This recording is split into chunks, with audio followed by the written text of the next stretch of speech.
নমস্কার, শিব শক্তি অ্যাস্ট্রো চ্যানেলে সকলকে স্বাগত জানাই। আশা করি সকলে আপনারা ভালো আছেন, ভালো থাকুন, সুস্থ থাকুন।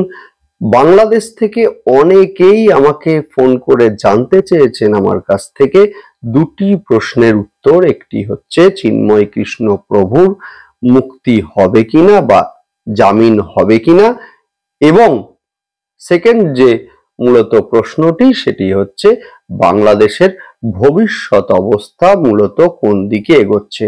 সুতরাং দুটি প্রশ্নের ওপরেই আলোকপাত করে আজকের ভিডিওর মূল আলোচনার বিষয় শুরু করব। অবশ্যই আপনারা ভিডিওটিকে শেষ পর্যন্ত দেখতে থাকুন। শুরুতেই আমি যেটা আলোচনা করব সেটা হচ্ছে মূলত চিন্ময় কৃষ্ণ প্রভুর জামিন মূলত হবে কিনা, এবং হলেও সেটা কবে হবে, এবং সেই সঙ্গে চিন্ময় কৃষ্ণ প্রভুর বর্তমান অবস্থা কি। দেখুন, শুরুতেই আমি যেটা বলবো সেটা হচ্ছে চিন্ময় কৃষ্ণ প্রভু, যিনি বাংলাদেশের মূলত হিন্দু সনাতনী সকলের একটি নেতৃত্বের জায়গাতে ছিলেন, সেই সঙ্গে যিনি মূলত পরবর্তীকালে গ্রেফতার হন। বিষয় হচ্ছে প্রথম যে প্রশ্নের উত্তর সেটি হচ্ছে চিন্ময় কৃষ্ণ প্রভুর জামিন হবে কিনা। সেইটা জানতে গেলে শুরুতেই আমাদের যেটা দেখতে হবে সেটা হচ্ছে চিন্ময় কৃষ্ণ প্রভুর জন্ম ছক, অর্থাৎ কিনা যেটা আমরা নেট সাইট থেকে মূলত পেয়েছি সেটা হচ্ছে চিন্ময় কৃষ্ণ প্রভুর জন্ম সাল হচ্ছে 1985 এবং সেই সঙ্গে মাস হচ্ছে মে মাস। এই যে মে মাস এবং সেই সঙ্গে 1985 সেই সময় অনুযায়ী আমরা দেখব যে সেই সময়ে কিন্তু গ্রহের যে অবস্থানটা ছিল সেটি হচ্ছে দ্বিতীয় স্থানে মঙ্গল এবং সেই সঙ্গে রবি। দ্বিতীয় স্থান বলতে বৃষ রাশির ঘরে, যেটা কিনা কালপুরুষের রাশিচক্রের দ্বিতীয় ঘর যেটা মেনশন করে মূলত বাগ্মিতা, অর্থাৎ আমাদের মূলত কথা বলার দক্ষতা এবং সেই সঙ্গে মূলত ক্ষমতা, এবং সেই সঙ্গে রবি মঙ্গলের সঙ্গে জুতি তৈরি করে অবস্থান করছেন সেখানে। রবি যে কিনা মূলত নেতৃত্ব দানের একটা ক্ষমতা রাখে, এবং সেই সঙ্গে মঙ্গল হচ্ছে যে তেজস্বিতা, অর্থাৎ বক্তব্যের মধ্যে যে মূলত তেজস্বিতা সেইটাকে নির্দেশ করে মঙ্গল, এবং সেই সঙ্গে কিন্তু রবি রয়েছেন, যেহেতু রবি হচ্ছেন নেতৃত্ব দানের একটা ক্ষমতা দেন এখানে। এবং সেই সঙ্গে দেখব যে বৃহস্পতি সেই সময়ে কিন্তু মকর রাশিতে মূলত অবস্থান করছিলেন। এই যে মকরের ঘর যেটা মূলত কালপুরুষের রাশিচক্রের দশম ঘর, নবম স্থানের অধিপতি দশম স্থানে অবস্থান করছেন, এবং সেই সঙ্গে নবম এবং দশমের মধ্যে একটা রাজযোগ সেইটা কিন্তু আমরা লক্ষ্য করছি। নবম স্থান যেটা কিনা ধর্মের স্থান, এবং সেই সঙ্গে বৃহস্পতি নির্দেশ করে হচ্ছে ধর্মকে, যে বৃহস্পতির কিন্তু মূলত মকরের ঘর থেকে পঞ্চম দৃষ্টি কিন্তু রয়েছে বৃষ রাশির ঘরে। এই যে বৃষর ঘর যেটা কিনা কালপুরুষের রাশিচক্রের দ্বিতীয় ঘর, অর্থাৎ আমাদের কথা বলার ঘর, সেখানে ধর্মকারক গ্রহ বৃহস্পতির দৃষ্টি, যার ফলে বক্তব্য মূলত ধর্মসঙ্গত হবে বা ধর্মের সঙ্গে সংযুক্ত হবে, এবং একই সঙ্গে কিন্তু নবম স্থানের অধিপতি দশমে, অর্থাৎ কিনা ওনার যে মূলত কর্ম সেটা হচ্ছে ধর্ম। সেই সঙ্গে আমরা দেখব যে মকরের অধিপতি যিনি শনিদেব, যিনি সেই সময়ে অবস্থান করছিলেন বৃশ্চিকের ঘরে। এই যে বৃশ্চিকের ঘর মূলত এই জায়গাতেই যত সমস্যার সৃষ্টি হয়েছে।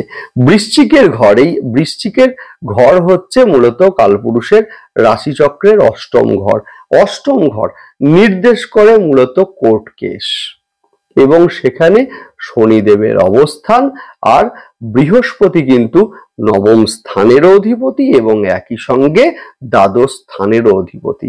দ্বাদশ স্থান হচ্ছে জেল। সহজেই আমরা বুঝতে পারছি যে ধর্মকেন্দ্রিক আলোচনা বা ধর্মকেন্দ্রিক বক্তব্য, এবং যার মাধ্যমে একটা সময় তার জেল যাত্রা।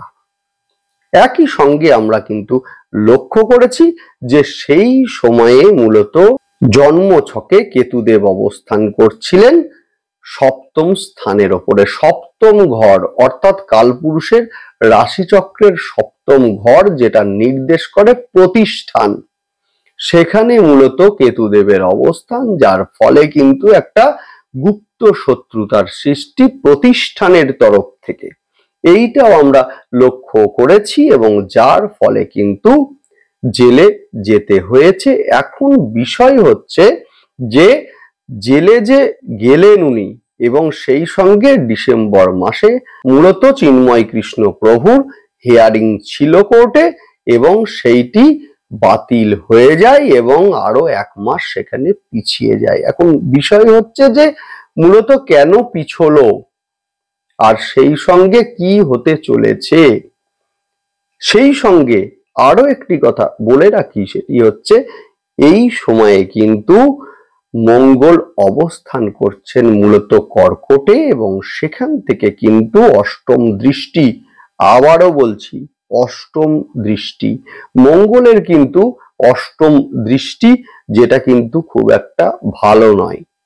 মঙ্গলের যে দৃষ্টিগুলো আছে মূলত তার মধ্যে একটি দৃষ্টি হচ্ছে যে চতুর্থ দৃষ্টি, যেটা গৃহ প্রদান করে, এবং সেই সঙ্গে সপ্তম দৃষ্টি এবং একই সঙ্গে অষ্টম দৃষ্টি। এই যে মঙ্গলের অষ্টম দৃষ্টি শনিদেবের ওপরে।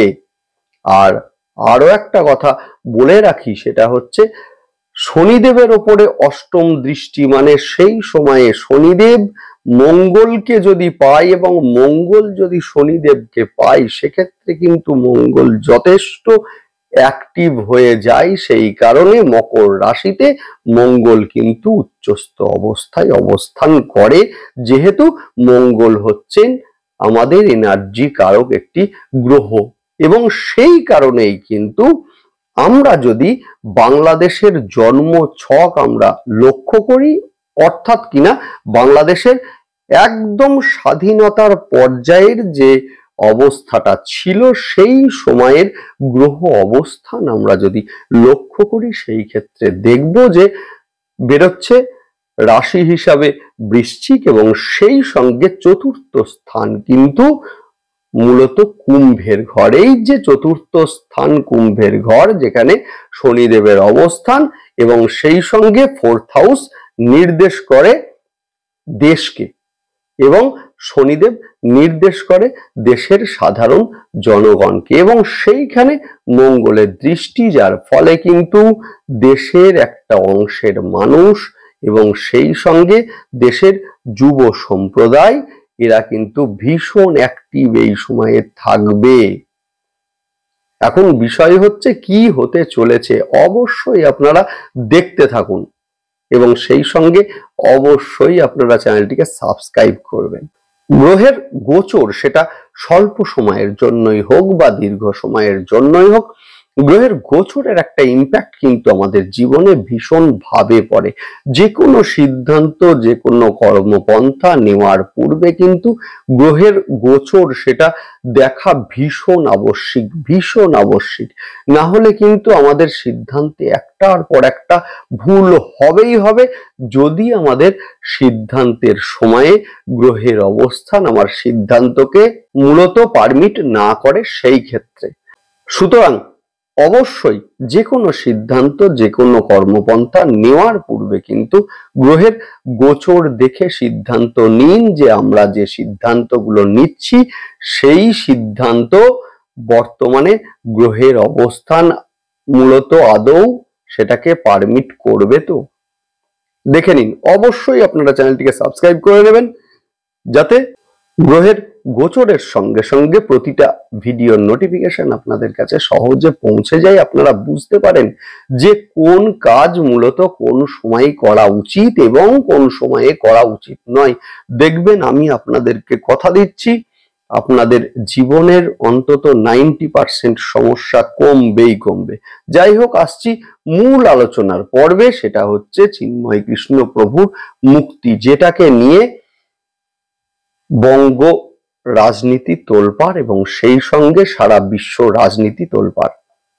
যদি চিন্ময় কৃষ্ণ প্রভুর যে জন্ম ছক অর্থাৎ জন্মের সময় আমরা দেখি, মূলত সেই ক্ষেত্রে আমরা দেখব যে জন্ম বছর হচ্ছে 1985 এবং সেই ক্ষেত্রে মাস হচ্ছে মে মাস। সুতরাং বলতেই পাচ্ছি যে বৃষ রাশিতে কিন্তু সেই সময় মঙ্গলের অবস্থান, যে কিনা দিয়েছে বাগ্মিতা এবং সেই সঙ্গে মূলত কথার একটা জোর, এবং রবি দিয়েছে নেতৃত্ব। এখন বিষয় হচ্ছে বৃহস্পতি নবম স্থানের অধিপতি, দশমে রাজযোগ সৃষ্টি করেছে, যার ফলে কিন্তু ধর্মকারক একটি গ্রহ বৃহস্পতি, ধর্মস্থানের কিন্তু তিনি অধিপতি, যার ফলে ধর্ম কেন্দ্রিক যে কর্ম সেইটা তার হয়েছে, এবং যার মাধ্যমে যেহেতু পঞ্চম দৃষ্টি ছিল দ্বিতীয় স্থানের ওপরে, যার ফলে কিন্তু বাক্যের মধ্যেও কিন্তু ধর্মভাব সেইটা ছিল, এবং একই সঙ্গে কিন্তু যার মাধ্যমে তার আয় অর্থাৎ দ্বিতীয় স্থান আয়কেও নির্দেশ করে। এবং সেই সঙ্গে বলবো যে শনিদেবের ঘরে বৃহস্পতির অবস্থান অর্থাৎ গুরু শৌরী যোগের মতো একটা যোগ, এবং যার ফলে কিন্তু ধর্ম সম্বন্ধে জ্ঞান, এটা আমরা নিশ্চিতভাবে বলতে পারি। শনিদেব সেই সময়ে মূলত বৃশ্চিকে অবস্থান করছিল, যে বৃশ্চিক হচ্ছে মূলত কালপুরুষের রাশিচক্রের অষ্টম ঘর, যার ফলে কিন্তু আমরা লক্ষ্য করেছি যে সেই শনিদেবের দৃষ্টি ছিল দ্বিতীয় স্থানের ওপরে, যার ফলে কিন্তু কুটুম্বকুলের থেকে অর্থাৎ দ্বিতীয় স্থান কিন্তু মূলত কুটুম্বকুল এবং তার সমস্ত আত্মীয় স্বজন, যেখান থেকে মূলত তিনি বিচ্ছিন্ন হয়েছেন, এবং একই সঙ্গে শনিদেব অষ্টমে, যার ফলে কিন্তু কোর্ট কেস সেইটা কিন্তু দিয়েছে মূলত এই সময়ে, এবং সেই সঙ্গে বৃহস্পতি দ্বাদশপতি হওয়ার জন্য এবং সেই সঙ্গে শনিদেবের ঘরে, যার ফলে কিন্তু জেল হয়েছে সেইটাও আমরা লক্ষ্য করেছি।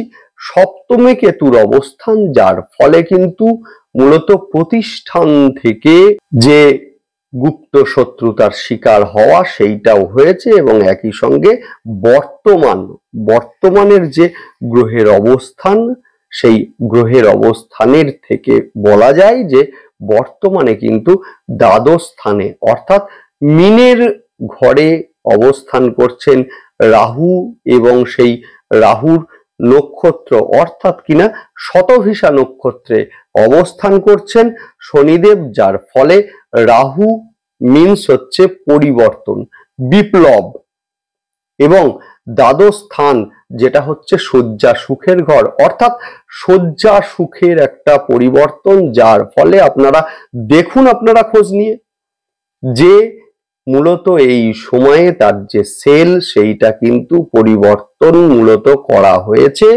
এবং একই সঙ্গে বর্তমানে অষ্টম স্থানের অধিপতি মঙ্গলের দৃষ্টি, যেটা কিন্তু শনিদেবের ওপরে, এবং শতভিষা নক্ষত্রে শনিদেবের অবস্থান, যার ফলে কিন্তু যথেষ্ট অত্যাচারের সম্মুখীন হতে হচ্ছে তাকে বর্তমানে। রাহু, এই যে রাহু যা নির্দেশ করে বিদেশকে, এবং একই সঙ্গে দ্বাদশ স্থানও নির্দেশ করে বিদেশকে, যার ফলে কিন্তু ঘটনাটা বিদেশ পর্যন্ত মূলত পৌঁছেছে। এখন বিষয় হচ্ছে আগামী দিনে যেহেতু রাহু দ্বাদশে অবস্থান করছে এবং সেই সঙ্গে দ্বৈত রাশির ওপরে, যার ফলে কিন্তু এই যে দ্বৈত রাশি চিহ্নিত করে বহু অর্থাৎ একের অধিক, যার ফলে কিন্তু নেক্সট দিন আমরা দেখব যে একের অধিক মামলা তার উপরে মূলত আরোপিত হতে। নেক্সট আমি যেটা আলোচনা করব সেটা হচ্ছে আগামী দিনে কিন্তু শনিদেবের ওপরে যেহেতু মঙ্গলের দৃষ্টি, যার ফলে কিন্তু এই সময়ে যারা রাষ্ট্র পরিচালনার দায়িত্বে আছেন এদের ক্ষেত্রে বলবো যথেষ্ট সচেতনতার সঙ্গে এগোনো উচিত, যেহেতু রাহু নির্দেশ করে মূলত পরিবর্তন। এই যে পরিবর্তন এবং মঙ্গল দৃষ্ট শনি, যার ফলে কিন্তু রাষ্ট্রের অভ্যন্তরে অথবা রাষ্ট্রের বাইরে একটা যুদ্ধ পরিস্থিতি সেইটা কিন্তু সৃষ্টি হতে পারে। এবং আমরা দেখব যে নেক্সট যেটা হতে চলেছে সেটা হচ্ছে চিন্ময় কৃষ্ণ প্রভুর যে নেক্সট হিয়ারিং, সেই সময়েও কিন্তু জামিন পাওয়া যথেষ্ট কঠিন হয়ে দাঁড়াতে পারে। এবং সেই সঙ্গে বাংলাদেশের আগামী দিনের ভবিষ্যৎ যথেষ্ট ভালো, কিন্তু এই সময়ে যথেষ্ট সাবধানতা অবলম্বন করা উচিত।